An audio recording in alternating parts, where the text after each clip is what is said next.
Welcome, guys. Welcome to another video. I'm doing two videos a day. This is the second one.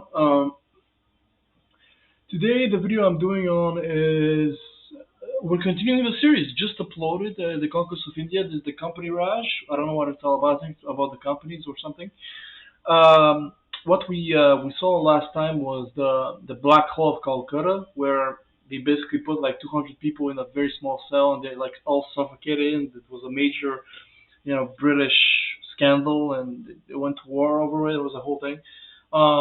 Some guy actually, a subscriber, explained to me how why by the end why the emperor made the British basically bankers.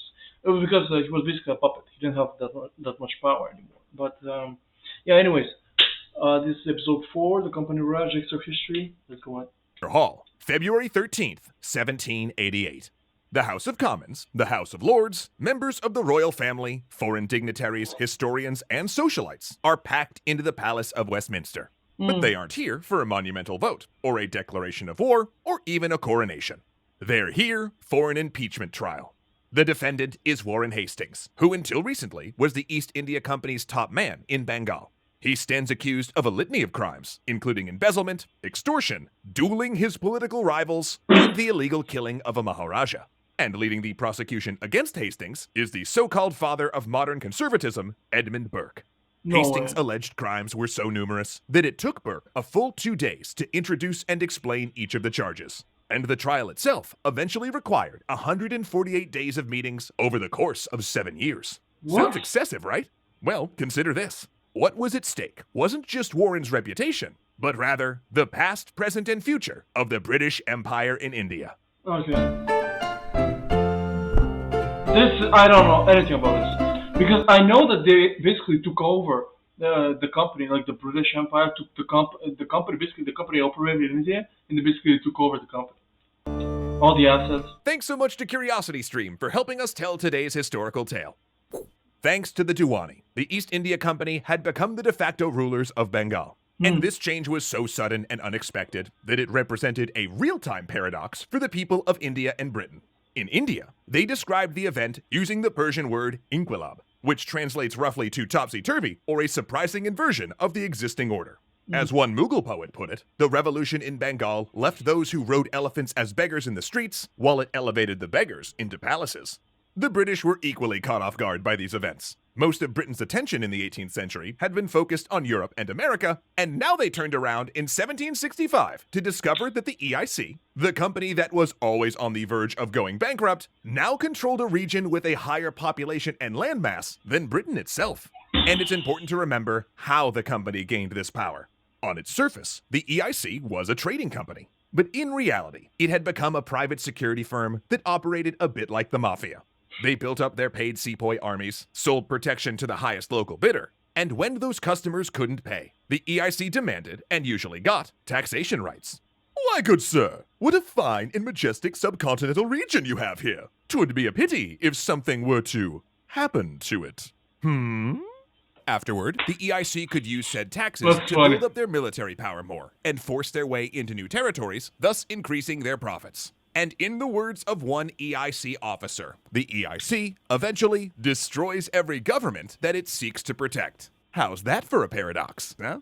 Okay, so this is a paradox. I get that. But Army. if it was an absurdity at the time, why didn't anyone do anything about it? Oh, a lot of people tried, especially in India. As you know, there were the combined attempts by the Nawab of Bengal and the Mughal emperor that ended at Buxar. There was a series of wars between the EIC and the Maratha Confederacy in central India, and there were the wars between the EIC and the state of Mysore in the southwest, led by Tipu Sultan, who you can learn more about over in our Nebula original. But even though these native forces put up stiff resistance, they were eventually overcome by the EIC's disciplined sepoy armies and their local allies, who were often deep in the EIC's pockets. Now, a lot of people who study this history are constantly frustrated by the lack of unity between Indian states threatened by the EIC. Why didn't they just work together to stop the British? I mean, they possessed equal technology and vastly greater... Because they're human. Too much self-interest. Too much. I mean, you see that happen in certain countries. That it happened with China. When the Japanese invaded, and the Kuomintang and the Communist Party ended up uniting to fight the Japanese. But then once you fought them over, you go back to fighting, within yourself. So numbers I don't after know why all. they didn't. But the problem with this type of analysis is that it projects modern notions of nationalism on the past. Well, There that's was true. no such thing as a united Indian nation at this time. Heck, even Britain barely qualified as a modern nation in the 18th century, especially with the Scots and Irish constantly looking to overthrow English rule. Another barrier of Indian resistance involved the EIC's behavior. When thinking about imperial takeover, Yeah. we usually get caught up in images conjured from science fiction, where an obviously evil foreign entity, wearing all black and accompanied by some super scary marching music, mercilessly destroys a resistance. That was But awesome. successful empires are more insidious than that, requiring acceptance and cooperation from the ruled. And the key to the EIC's success in India involved finding and keeping said collaborators. But how'd they do this? Well, turns out, the exact same way the Mughal Empire had over the previous centuries. They practiced indirect rule. You find regional leaders who are willing to make a deal, and then you leave them in control of their own fiefdoms in exchange for a substantial cut of the revenues. And if your collaborator ever gets out of line, you simply eliminate them and find a new local leader interested in the top spot. The EIC attempted, as much as possible, to maintain the illusion that they were just another regional power in India, just like the Maratha Confederacy or Mysore. They even worked to prop up the Mughal emperor in Delhi, not because they were worried about his strength, but because they wanted to maintain the idea that nothing in India had really changed. As one historian put it, the EIC became Indian rulers. They won power through Indian political processes, and their rule depended on the yield of Indian taxation levied through Indian administrative systems. The British succeeded because they didn't act like a foreign conqueror. Or to That's put it another smart. and more dramatic way, the greatest trick the devil ever played was convincing the world he didn't exist. Yeah. But who were these devils in control of the EIC on the ground in India? Well, that takes us right back to our defendant at the top of the episode, Warren Hastings. Hastings came from a broken home and found in India the opportunities for power and fortune that would have eluded him back in Britain. Beginning in 1750, at the age of 17, Hastings quickly worked his way up the EIC's corporate ladder, thanks to his skills as a bureaucrat, an accountant, a linguist, and most importantly, a survivor, who managed to overcome the high British mortality rate in India due to disease.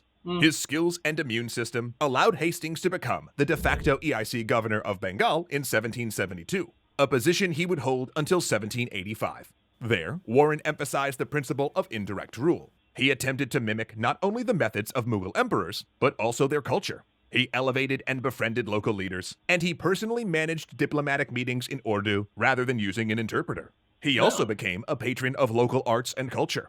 Unlike leaders in Britain, who were largely dismissive of Indian culture, Hastings believed that an appreciation of Indian civilization would be key to managing the empire. Though this policy of ruling like a Mughal didn't mean it was beneficial for everyone involved. Through these policies, Hastings and other company men in India, called nabobs, became fabulously wealthy as they funneled land revenues and kickbacks from local leaders into their own coffers. Meaning, it was not at all uncommon for an EIC employee to send home 3 times his yearly salary from private trading and gifts from Indian leaders.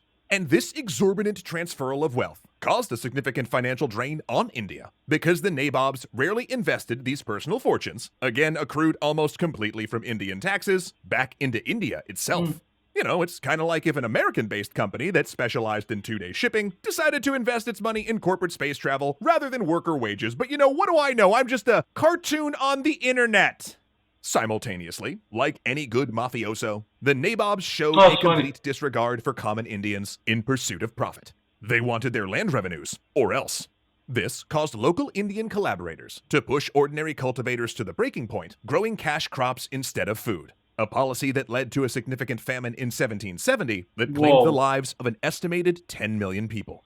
This famine, along with the tales of corruption swirling around the EIC, led the British government to examine the company's work, and in particular, the poster boy for the Nabob era, Warren Hastings. And while Hastings himself was eventually acquitted on all charges, the damage to the company's profile caused by the impeachment trial itself was severe.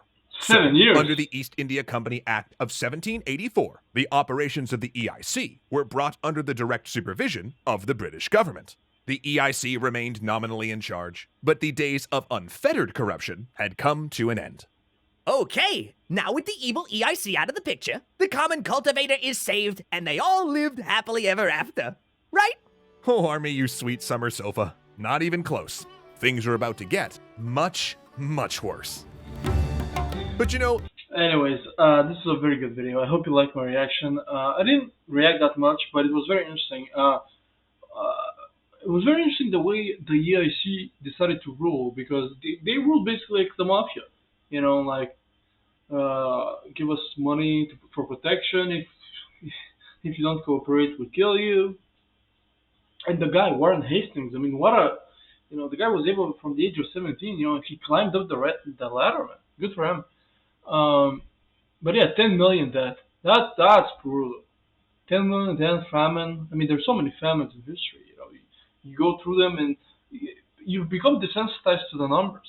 10 million, 15, 20. Like, okay, that's too much. Anyways, I hope you liked my reaction. Leave a like, subscribe, and all that, and I'll see you guys next time.